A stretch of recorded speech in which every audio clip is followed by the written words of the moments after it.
Ya Pak, eh orang tua itu merupakan manusia yang diberikan langsung amanat oleh Tuhan untuk mendidik anaknya Pak. Ya, dalam Islam pun semua hal akan dimintai pertanggungjawaban, termasuk cara mendidik anak, cara memperlakukan anak, cara memperhatikan anak, cara memberikan kasih sayang kepada anak, dan lain sebagainya akan dimintai pertanggungjawaban Pak.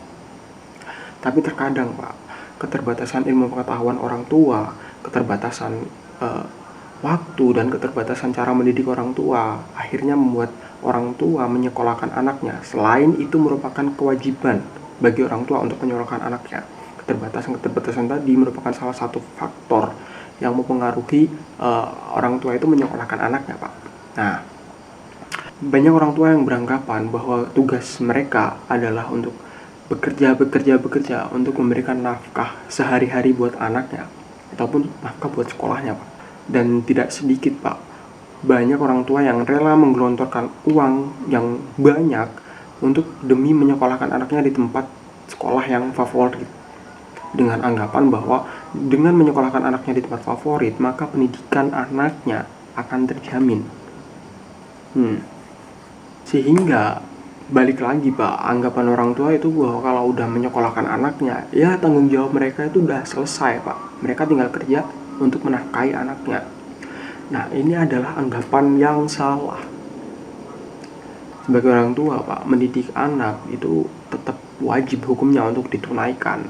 Sedangkan guru bertanggung jawab karena memang sudah diberikan amanat dari orang tua untuk mendidik anaknya.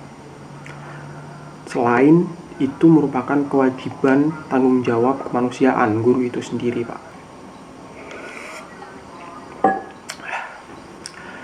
Ya, disinilah sesungguhnya tugas dan tanggung jawab guru itu menjadi tidak main-main Pak. Guru tidak hanya sekadar mengajar, tetapi juga mendidik anak didiknya Pak. Ya, bisa dikatakan kalau guru merupakan orang tua kedua bagi anak didiknya Pak. Tugas guru menurut Undang-Undang Nomor 14 Tahun 2005 Pasal 1 Ayat 1 Pak. Guru adalah pendidik profesional dengan tugas utama mendidik, mengajar, membimbing, mengarahkan, melatih, menilai, dan mengembangkan peserta didik pada pendidikan anak usia dini, jalur pendidikan formal, pendidikan dasar, dan pendidikan menengah. Secara garis besar, tugas dan tanggung jawab guru itu adalah mengembangkan kecerdasan anak didiknya Pak, agar si anak didiknya ini bisa menjawab tantangan di masa depan. Yang beratnya bagi guru adalah Pak, yang dikembangkan itu tidak hanya aspek intelektualnya saja Pak, melainkan ada 3 aspek kecerdasan yang harus dikembangkan oleh guru kepada anak didiknya, yaitu selain intelektual ada kecerdasan emosional dan kecerdasan spiritual Pak. Ini berat Pak, ini sungguh berat bagi guru. Bayangin aja, waktu gua sekolah dulu, satu orang guru itu bisa mengajar sampai 3 kelas Pak. Satu kelasnya itu bisa diisi 30 siswa. Jadi kalau 3 kelas ya, dia bisa mengajar atau mendidik siswa itu sebanyak 90 sampai 100 siswa. Berat Pak. Itu berat Pak, pening Pak. Tapi ya mau gimana lagi Pak, mau nggak mau itu harus dikerjakan, karena balik lagi Pak, guru itu udah dapet amanat dari orang tua, dan selain itu di samping itu juga itu merupakan tanggung jawab kemanusiaan dan tanggung jawab profesinya gitu Pak. Jadi ya mau 100 mau 200 anak didiknya gitu ya harus dididik gitu Pak, walaupun ya berat, pening gitu, tapi ya emang harus dilakuin, mau gimana lagi gitu Pak. Itu tanggung jawab kemanusiaan dan tanggung jawab profesi dan tanggung jawab guru sama orang tua gitu. Lalu pertanyaannya, gimana Pak caranya itu guru bisa menjadi guru favorit bagi siswanya gitu Pak? Iya Pak, di kasus ini gue banyak baca literasi Pak dari internet dan buku-buku bacaan tentang bagaimana kompetensi dasar seorang guru agar dia bisa menjadi guru favorit Pak. Dan menariknya, di semua literasi yang gue baca itu semuanya itu sama Pak, kayak kompetensi yang harus ada pada diri guru agar dia menjadi guru yang favorit itu kriteria-kriterianya tuh sama semua Pak gitu. Ya antara lain itu ya dekat dengan anak didik, mampu membangun suasana yang menyenangkan, bisa berperan sebagai orang tua kedua, lalu menjadi motivator, menjadi teladan, menjadi pendengar yang baik, menyampaikan pelajaran dengan baik, nggak gampang marah, nggak galak. Ya mungkin itu yang harusnya dikuasain, emosi yang harus dikuasai oleh guru zaman sekarang lah gitu. Kalau mungkin zaman dulu, tapi gue nggak ngalamin ya, mungkin bisa guru itu main dengan kekerasan atau mungkin gampang marah di kelas dan sebagainya. Itu bisa jadi pak kalau zaman dulu ya. Tapi kalau zaman sekarang, kalau ada guru kayak gitu ya pasti dibenci lah pak sama anak muridnya gitu. Bahkan mungkin ya nggak semuanya benci mungkin ya pak, tapi kayaknya peluangnya itu kecil banget buat ada seorang siswa atau anak didik yang suka sama guru yang galak gitu pak. Kayaknya sedikit banget, nggak ada malahan kalau menurut gue pribadi ya. Itu ya, di kasus ini selain gue baca literasi pak, untuk ya biar video ini sedikit ilmiah sedikit ya pak ya, sedikit tapi pak, cuman ya gue melakukan wawancara terhadap 5 responden pak. Nah, kelima responden gue ini itu menerima pendidikan dasarnya itu dari tahun 2000, di antara mediocre tahun 2005 sampai 2017. Ini gue sadar pak, gue sadar kalau penelitian atau bukan penelitian sih pak ya, gue cari responden itu sebenarnya udah terlalu zaman dulu banget gitu.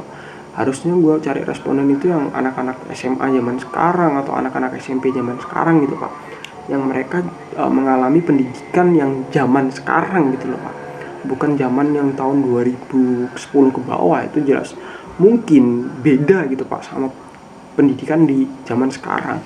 Tapi ya gue pengen lihat perspektif lain dari responden gue gitu pak, dari murid-murid zaman dulu gitu. Gimana sih pak pandangan mereka atau kriteria-kriteria yang mungkin mereka miliki atau mereka khususkan untuk guru favorit ini pak. Iya pak, jadi ceritanya gue di sini tanya ke mereka gitu, apa sih kriteria-kriteria guru favorit menurut mereka gitu pak.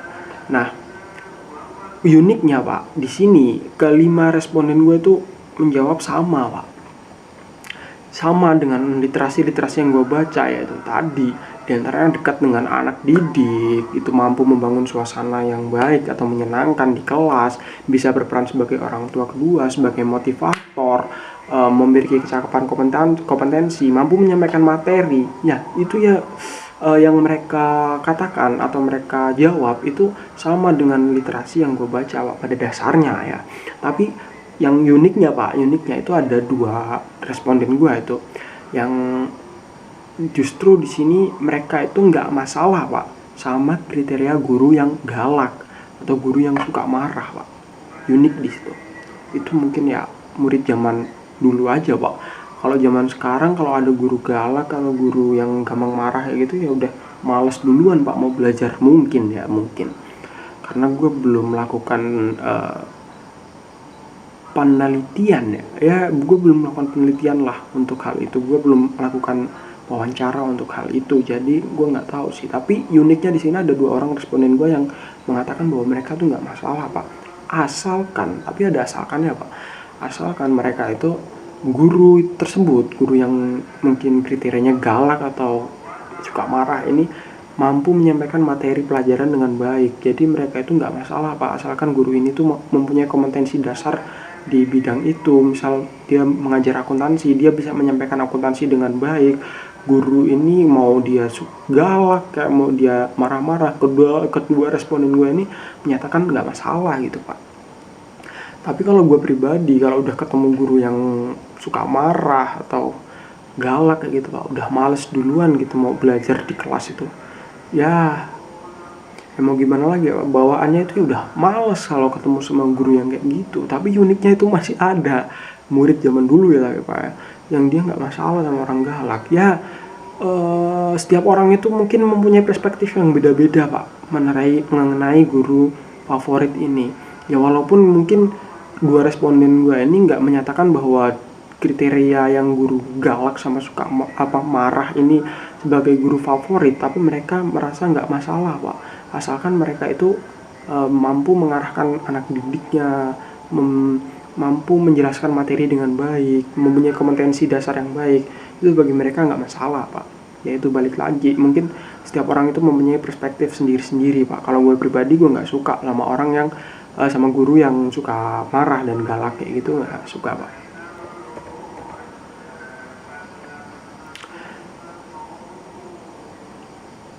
Jadi intinya Pak, ya kalau mau jadi guru di zaman sekarang itu ya kayaknya kita harus banyak baca literasi mengenai bagaimana cara menjadi seorang guru.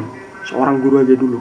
Seorang guru kalau untuk menjadi guru favoritnya itu nanti menyesuaikan Pak. Balik lagi karena setiap individu itu mempunyai kriterianya masing-masing mengenai guru favorit.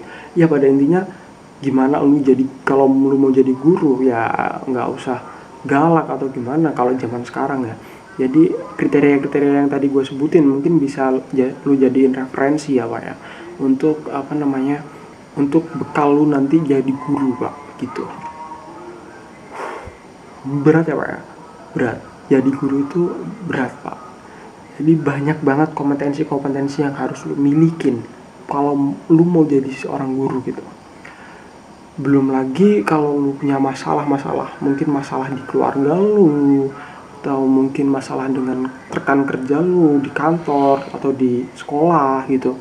Nah, itu bisa masalah-masalah itu mungkin aja bisa mempengaruhi cara mengajar lu gitu Pak, cara mendidik lu. Akhirnya lu nanti kelihatan stres dan akhirnya lu suka marah dan sebagainya, itu mempengaruhi Pak.